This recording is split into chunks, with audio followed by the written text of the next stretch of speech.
El motor de nuestra sociedad, eso de competir sin parar y crecer sin límites, se ha agripado. Totalmente. Y no solo eso, sino que nos está llevando directos contra un muro. Lo más potente, creo yo, es que no lo presentan como una opinión más. No, para nada. Se apoyan en lo que viene a ser el consenso de organismos como la ONU, la Organización Mundial de la Salud o, el panel de expertos sobre cambio climático, el IPCC. Exacto.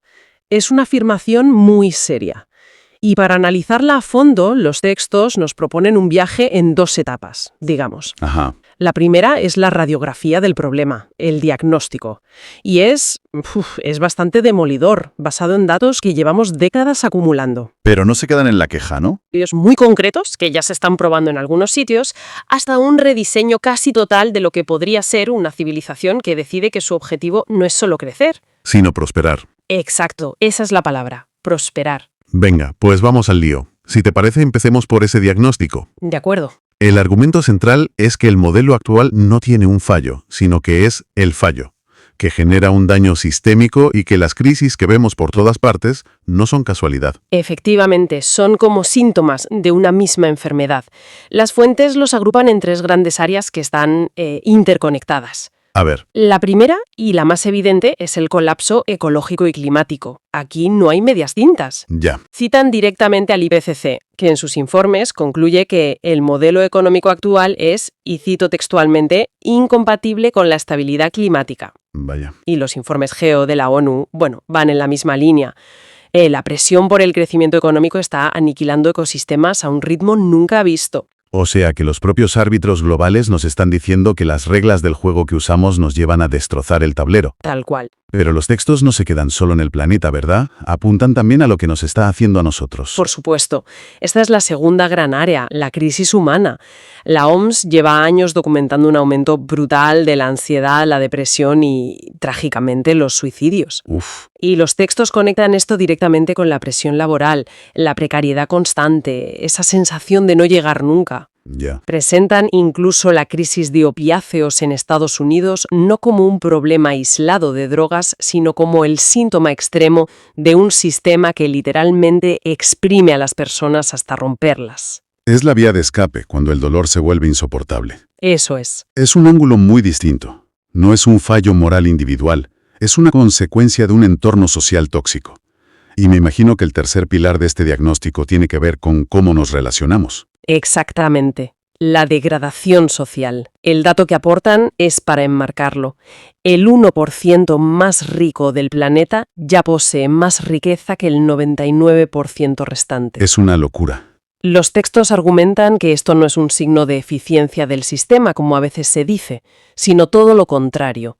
Es un fallo estructural masivo, un error de diseño, porque nos obliga a competir por absolutamente todo. Un trabajo decente, una vivienda asequible, incluso el estatus social. Y eso inevitablemente erosiona la confianza. Nos convierte en rivales. En rivales, sí. Hay una frase en los documentos que me pareció demoledora por lo simple que es. Dice que la idea de crecer para siempre en un planeta finito Sí, la conozco. no es una cuestión de ideología. Es un absurdo desde el punto de vista de la termodinámica. Es que es eso. Lo presenta casi como una ley física, como intentar desafiar la gravedad. Es que ese es el núcleo del argumento. Nos han vendido que esta competitividad feroz es natural, que está en nuestro ADN, y los textos lo rebaten por completo. ¿Y qué dicen? Señalan que la competencia tuvo un sentido evolutivo en un contexto de escasez real, ¿sabes? Cuando luchábamos contra un depredador o por el último recurso. Claro. Pero hoy, en un mundo con capacidad de producir para todos, la principal amenaza ya no es un león. La principal amenaza es nuestro propio sistema. Es un diseño. Es un diseño económico, no una ley de la naturaleza.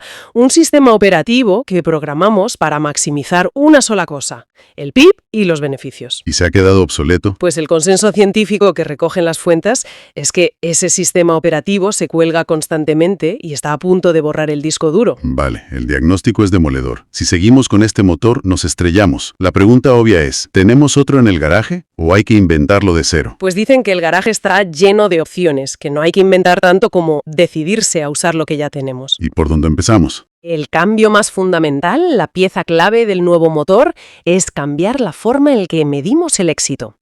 Proponen pasar de la obsesión por el PIB a usar un panel de indicadores de bienestar humano y ecológico. Cosas como la salud, el tiempo libre. Exacto. La salud física y mental, la calidad de la educación, la cohesión social, la limpieza del aire. Suena bien, pero ¿no es un poco abstracto? ¿Hay algún lugar que esté intentando esto de verdad? Sí, y eso es crucial. Mencionan ejemplos concretos como Nueva Zelanda, Islandia, Finlandia. ¿Y qué hacen? Nueva Zelanda, por ejemplo, ha creado lo que llaman presupuestos basados en el bienestar. ¿Y eso qué es? A ver, en lugar de que cada ministerio pelee por su trozo del pastel económico, se les obliga a demostrar cómo su presupuesto va a mejorar indicadores concretos de bienestar. Ponme un ejemplo. Pues la salud mental infantil, la calidad del agua de los ríos, la reducción de la violencia de género. El dinero sigue al bienestar, no solo al crecimiento abstracto del PIB.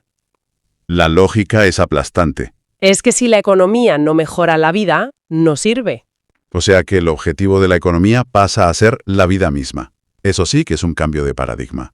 Y a partir de ahí se habla de rediseñar toda la maquinaria. Exacto. Se contrapone el modelo lineal de extraer, producir, tirar, con las economías circulares y regenerativas. Para que nos entendamos, ¿qué significa eso en la práctica? Imagina una cafetera. En la economía lineal, la compras, se rompe y la tiras. Fin. Lo normal, vaya. En una economía circular, el fabricante la diseña desde el principio para que sea fácil de reparar. Y si no se puede, tiene la responsabilidad de recuperarla y usar sus piezas para hacer una cafetera nueva. Como la naturaleza, donde no hay basura. Justo. Todo es un nutriente para otra cosa. Y lo regenerativo va un paso más allá. No se trata solo de no dañar, sino de mejorar activamente los ecosistemas. ¿Cómo? Pues, por ejemplo, una agricultura que no solo produce alimentos, sino que además regenera la fertilidad del suelo y aumenta la biodiversidad. Entendido. Pero esto me lleva a otra idea que mencionan y que sinceramente da un poco de vértigo, el decrecimiento planificado. La palabra asusta, ¿verdad? Mucho. Suena a recesión, a perder calidad de vida, a volver a las cavernas. ¿Es eso lo que proponen? Es la reacción natural, porque llevamos un siglo asociando crecimiento con progreso. Pero los textos insisten mucho en el matiz. Un decrecimiento planificado no tiene nada que ver con una recesión. Explícamelo. Una recesión es un colapso caótico, descontrolado y doloroso del sistema actual. Esto es un rediseño inteligente y deliberado. Es como podar un árbol. Ajá. No lo estás matando. Le quitas las ramas secas, las que consumen energía sin dar fruto, para que las ramas sanas crezcan mucho más fuertes. Vale, me gusta la analogía. ¿Y cuáles serían las ramas secas y cuáles las sanas? Las ramas a podar serían los sectores intrínsecamente destructivos, combustibles fósiles, el marketing que empuja al hiperconsumo, la obsolescencia programada. Ya. Y las ramas que hay que regar para que crezcan son todas las que generan bienestar real. La sanidad pública, la educación, las renovables, la cultura, la economía de los cuidados. O sea, no es decrecer en todo. Para nada. Es reorientar toda nuestra energía y creatividad hacia lo que de verdad nos hace prosperar. Un momento, lo del decrecimiento ya suena complicado, pero hay otro cambio que proponen que parece ir directo al corazón de nuestra cultura. Pasar de la competencia a la cooperación. Sí, es un pilar. Llevamos toda la vida escuchando que la competencia saca lo mejor de nosotros, que nos hace innovar. ¿De verdad argumentan que hay que desmontar esa idea? Pues sí, lo abordan de frente. Argumentan que esa idea de la competencia total es una interpretación muy sesgada y anticuada de la evolución. ¿Así? La biología y la antropología modernas demuestran cada vez con más claridad que el factor clave en el éxito de Homo sapiens no fue ser el más agresivo, sino nuestra capacidad única para cooperar a gran escala. O sea que la cooperación es nuestro superpoder. Exactamente. La cooperación, no la competencia sin cuartel, es el verdadero motor del progreso humano complejo. Y esto tiene implicaciones a todos los niveles, desde fomentar empresas cooperativas hasta la ciencia abierta. Claro. La idea final es que, ante retos globales como una pandemia o el cambio climático, competir entre nosotros ya no es una estrategia. Es un suicidio colectivo. Exacto. Vale, hemos visto las piezas del nuevo motor. Nuevas métricas, economía circular, reorientación y cooperación. La pregunta es, ¿cómo sería el coche una vez montado? ¿A dónde nos llevaría? Sí, y es la parte más inspiradora. Pasan del diagnóstico a la visión. Y esa visión empieza por un cambio radical en nuestra relación con el planeta. ¿En qué sentido? Describe un mundo donde dejamos de ver a la Tierra como un almacén de recursos y empezamos a verla como un organismo vivo del que formamos parte. Ya. En ese escenario, la ciencia y la tecnología se reorientan. Su objetivo ya no es cómo extraer más rápido, sino cómo restaurar suelos, limpiar océanos, regenerar bosques. La contaminación deja de ser un coste inevitable. Pasa a ser un error moral y de diseño que hay que corregir. Esa visión se extiende a cómo vivimos. Hay una descripción de las ciudades que me ha impactado. Habla de lugares con más árboles que coches. ¿Sí? Silenciosas, caminables, llenas de arte. Esto de más árboles que coches me suena a paraíso, sobre todo viniendo de un atasco esta mañana. Es que es la consecuencia lógica. Si diseñas la ciudad para el bienestar de las personas y no para la circulación de vehículos, el resultado es ese. La ciudad deja de ser una máquina de estrés y se convierte en un jardín habitado. Y lo mismo con la educación. Si el objetivo ya no es producir mano de obra. Claro, la educación tiene que cambiar de raíz. Dejaría de centrarse en preparar para un empleo y pasaría a formar seres humanos completos. ¿Y qué significa eso en un plan de estudios? ¿Más qué? ¿Menos qué? Significaría que asignaturas como la filosofía, la ética, la inteligencia emocional o la resolución de conflictos tendrían la misma importancia que las matemáticas. Dar herramientas para la vida, no solo para el trabajo. Exacto. Se trataría de dar herramientas para vivir una vida buena, plena y con sentido. Y esto me lleva a la tecnología, a la IA, un tema que nos obsesiona hoy. En el modelo actual se usa para vigilar, para aumentar la carga de trabajo. Un papel transformador, pero en la dirección opuesta. En esta visión, la IA y la automatización no se usan para crear armas más letales o para controlar a los empleados. ¿Sí, no? Se usan para un objetivo radicalmente distinto: liberar a las personas. ¿Liberarlas cómo? Pues se aplican para reducir drásticamente las jornadas laborales, quizá 3 o 4 días por semana, aumentando así el tiempo libre para la cultura, la comunidad o simplemente para no hacer nada. Ya. La tecnología deja de ser un arma competitiva y se convierte en una herramienta colectiva de emancipación. Al final da la sensación de que todos los caminos llevan a ese gran cambio que mencionan los textos. El objetivo de la sociedad ya no es crecer. Sino florecer. Los indicadores de éxito serían la salud, la felicidad, la estabilidad del planeta. Describen un mundo donde la pobreza es un recuerdo y la vida en general se equilibra. Es que es la consecuencia lógica de cambiar el sistema operativo. Si tu programa está diseñado para la acumulación, eso es lo que producirá, sin importarle los costes. Las externalidades. Exacto. Si en cambio programas el sistema para el bienestar, se reorganizará para producir salud, cohesión y equilibrio ecológico. No es magia, es una cuestión de diseño. Después de recorrer este diagnóstico tan duro y esta visión tan radicalmente esperanzadora, el mensaje central parece ser que estamos en una encrucijada. Sin duda. No lo plantean como una simple elección política, sino como algo mucho más profundo, un paso necesario en la maduración de nuestra especie. Sí, la conclusión que se extrae es muy directa, no deja lugar a dudas. El futuro no será competitivo o cooperativo, será sostenible o no será. O sea, que no hay otra opción. El gran reto que plantean no es tanto inventar las alternativas, porque argumentan que ya existen, que son viables. El verdadero y gigantesco desafío es que, como sociedad global, decidamos colectivamente que ha llegado el momento de cambiar de motor. Porque el que tenemos ya solo echa humo. Y nos asfixia. La idea de que el modelo que ha impulsado nuestra sociedad durante siglos, esto de competir para crecer y ganar a toda costa, ya no es que no funcione. No. Es que se ha convertido en una amenaza directa. Y nuestra misión aquí es entender por qué. ¿Qué es lo que se ha roto en un sistema que, bueno, durante mucho tiempo parecía la única definición de progreso? Es que lo curioso es que si miras toda la evidencia que hemos recopilado, desde los informes del IPCC hasta los datos de la Organización Mundial de la Salud o incluso el Banco Mundial, todos apuntan a lo mismo. Ya. No estamos hablando de un debate ideológico, de si esto es de izquierdas o de derechas, sino de lo que uno de los autores llama un diagnóstico funcional. Un diagnóstico funcional, me gusta el término. Sí, porque las grandes crisis que tenemos encima, la climática, la social, la de salud mental, no son accidentes. no son fallos externos. Son, digamos, el resultado lógico de cómo funciona el sistema por dentro. Y vamos a analizar esa lógica, Exacto. porque el argumento de partida es tremendo. La primera pieza del dominó es esa idea de la imposibilidad física, el crecimiento ilimitado en un planeta finito. Y a partir de ahí, y aquí es donde se pone de verdad interesante, vamos a ver los costes humanos. Cómo esa lógica de competencia total nos está afectando psicológicamente, a una escala masiva. Vale, pues empecemos por ahí, por ese primer punto, el de los límites físicos. La idea de que no se puede crecer infinitamente en un planeta finito.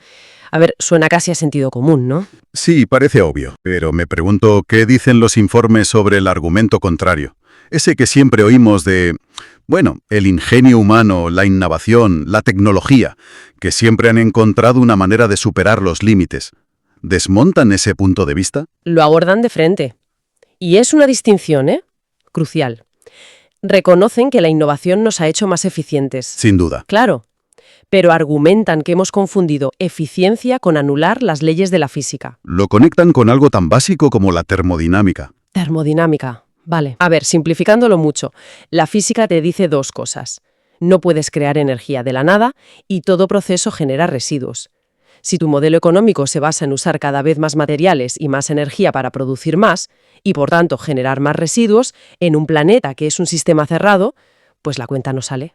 ¿La cuenta no sale? Es una cuestión de contabilidad planetaria, no de opinión. O sea que la tecnología puede hacer que mi coche consuma menos, pero no puede hacer que el coche funcione sin combustible y sin emitir nada. Exactamente, justo eso. La tecnología puede mejorar la eficiencia, pero no elimina la dependencia de los recursos ni la generación de desechos. Uno de los estudios lo deja clarísimo. ¿Así? Dice que no existen ejemplos históricos, ni biológicos, ni físicos, de un crecimiento material infinito dentro de un sistema cerrado. Todo lo que crece sin control dentro de un entorno limitado, al final, colapsa. Vaya. Y los datos del IPCC o de la plataforma esta intergubernamental sobre biodiversidad son tajantes. Ya hemos superado varios de esos límites planetarios clave. No hablamos de proyecciones para el año 2100. No, hablamos de ahora. Hablamos de la acidificación de los océanos, de la pérdida de suelo fértil, del colapso de la biodiversidad que está ocurriendo ahora mismo. Es que esa imagen de chocar contra un muro físico es brutal. Es como intentar meter infinitos objetos en una caja que no cambia de tamaño. Totalmente. Tarde o temprano, la caja se rompe. Y claro, esto no es abstracto. Los que estamos dentro de la caja somos nosotros. Si el sistema físico está llegando a su límite, ¿cómo nos está afectando a nivel personal, en nuestro día a día? Porque ahí es donde los documentos señalan el segundo gran cortocircuito. Ahí es donde el diagnóstico pasa de lo planetario a lo personal, y es igual de contundente. El problema es que el mismo principio de crecimiento infinito se ha aplicado a la organización social a través de la competencia ilimitada. Vale. La competencia, que puede ser útil en contextos acotados, como en el deporte o para innovar, se ha convertido en el principio que lo rige todo. Competimos por el empleo, por la vivienda, por una plaza en la universidad, por el estatus y ahora, en fin, hasta por la atención. La batalla por el like, por el comentario, ¿no? Que nos tiene a todos actuando como nuestra propia marca personal 24/7. Justo eso. Y el resultado documentado de esta hipercompetencia no es una sociedad más eficiente y feliz, sino una epidemia de patologías sociales. Estrés crónico, ansiedad estructural, la precariedad como norma y un profundo aislamiento. Ojo. La Organización Mundial de la Salud, en varios de los informes que manejamos, vincula directamente el aumento histórico de la depresión, la ansiedad y las tasas de suicidio con la presión laboral y la inseguridad económica que genera este modelo. Un momento, para que procesemos esa idea. No hablamos de que la gente esté triste, hablamos de que una institución, como la OMS, establece una correlación directa entre el modelo económico y una crisis de salud pública. Directa y cuantificada. Las cifras son, de verdad, abrumadoras. Uno de los documentos señala que más de 1.000 millones de personas en el mundo viven con un trastorno de salud mental. 1.000 millones. ¡Qué barbaridad! Y calculan el coste, solo en pérdida de productividad por ansiedad y depresión, en $1 billón anuales. Es una paradoja terrible. Un sistema que promete eficiencia máxima está generando un nivel de sufrimiento que lo hace tremendamente ineficiente. De hecho, hay una frase en uno de los textos que me dejó Helado. Decía algo como, un sistema que enferma masivamente a su población no es competitivo, es disfuncional. Es que es eso. Es una acusación directa al corazón del modelo. Y esto conecta con otra de las ideas clave que plantean, el concepto de ganar en un sistema que está perdiendo. ¿A qué se refieren con eso? Pues se refieren a una de las contradicciones más profundas. El sistema define el éxito como acumular más que los demás, superar a la competencia, llegar el primero. Es la lógica del ganador se lo lleva todo. Claro. Pero los análisis nos obligan a dar un paso atrás y preguntar, ¿qué significa realmente ganar si el tablero de juego completo se está degradando? ¿De qué sirve tener más éxito individual, más dinero o más estatus? Si el clima se vuelve inhabitable, si los ecosistemas que nos dan agua y aire limpio colapsan y la confianza social desaparece. Es la metáfora del pasajero más rico en un barco que se está hundiendo. Es exactamente esa imagen. El éxito, en este contexto, no es una victoria real. Es, en el mejor de los casos, un aplazamiento temporal del colapso, tanto personal como colectivo. Es tener el mejor camarote mientras el casco del barco tiene un agujero. Claro. ¿Y de qué te sirve el mejor camarote si el agua ya está entrando? Esa idea me hace pensar en la promesa original del sistema. Se suponía que la marea del crecimiento nos iba a levantar a todos, ¿no? Esa era la idea, ¿sí? Que si el barco avanzaba rápido, todos, de primera a tercera clase, estarían mejor. Pero lo que parecen decir estos análisis es que el barco no solo se está hundiendo, sino que el agua ya entraba por los camarotes de tercera desde el principio. Has dado totalmente en el clavo, porque ahí es donde se revela el fallo estructural del que hablan.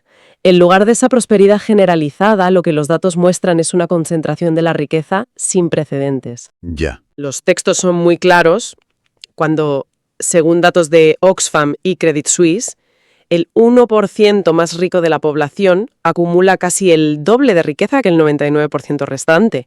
Eso no es un efecto colateral, no es un pequeño fallo a corregir. No. Es la consecuencia lógica y predecible de un sistema diseñado para recompensar el ganar sin ningún límite. O sea, que el juego estaba diseñado para que unos pocos ganaran a lo grande, no para que todos mejoraran un poco. Exacto.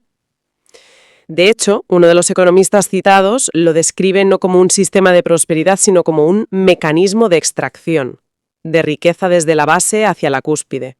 Un mecanismo de extracción. Y no son solo las organizaciones más críticas. Hay un dato del Banco Mundial, que no es precisamente un organismo radical, que me pareció revelador. Con las tendencias actuales, casi 600 millones de personas seguirán en la pobreza extrema en 2030. 600 millones. Y más de la mitad de la población mundial, unos 4.000 millones de personas, carece de cualquier tipo de protección social. La promesa de que el crecimiento acabaría beneficiando a todos simplemente no se ha cumplido. Es un cheque sin fondos. Siento que todo esto nos lleva a un punto que también se repetía en varios documentos. La idea de que hemos confundido los medios con los fines. Totalmente. Me da la sensación de que hemos acabado adorando la herramienta en lugar de la casa que queríamos construir con ella. La economía era un medio para mejorar la vida, y ahora parece que la vida se ha convertido en un medio para que la economía siga funcionando. Se ha producido una inversión total de las prioridades. El Producto Interior Bruto, el PIB, se diseñó como un indicador para medir la producción en tiempos de guerra. Era una herramienta contable, nada más, y la hemos convertido en el objetivo sagrado de nuestras sociedades. En un dios, casi. Pues sí. Cuando un medio se convierte en un fin absoluto, el sistema pierde todo su sentido. Estamos literalmente sacrificando el bienestar real y tangible, nuestra salud mental, el tiempo con la gente que queremos, la estabilidad de los ecosistemas, para que una cifra abstracta en una hoja de cálculo siga creciendo. Es que es absurdo cuando lo pones en esos términos. Lo es. Y según el abrumador consenso científico que recogen estos informes, insistir en este paradigma ya no se puede considerar prudencia o ser realista. Se considera una decisión activa y consciente de continuar por un rumbo que la evidencia demuestra que es destructivo. Ya no vale la excusa del no lo sabíamos. Exacto. Uno de los climatólogos lo calificaba directamente de irresponsabilidad intergeneracional, porque las consecuencias ya las conocemos, las estamos viviendo. Entonces, si tuviéramos que resumir el diagnóstico de todo este análisis, ¿cuál sería la conclusión final? Parece que el motor se ha roto. La conclusión es que el modelo basado en competir sin límites, crecer sin límites y ganar a cualquier coste ha dejado de ser funcional. Ya no es compatible ni con la biosfera que nos sostiene, ni con el bienestar psicológico humano. Vale.